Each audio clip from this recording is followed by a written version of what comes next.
मसीह में आत्मिक आशीष से पृथ्वी पर की नहीं स्वर्गीय वस्तु पर ध्यान लगाओ, क्योंकि तुम तो मर गए और तुम्हारा जीवन मसीह के साथ परमेश्वर में छिपा हुआ है।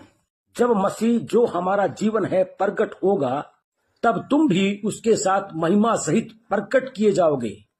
पवित्र आत्मा आपके अंदर मसीह का जीवन पहुंचाना चाहता है और आपकी देह में यीशु के जीवन को प्रकट करना चाहता है।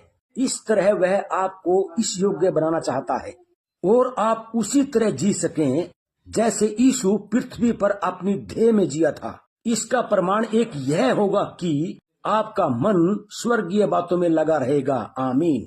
आपका मन आपके खाने और पृथ्वी की दूसरी बातों में अनुशासित होने में न लगा रहेगा।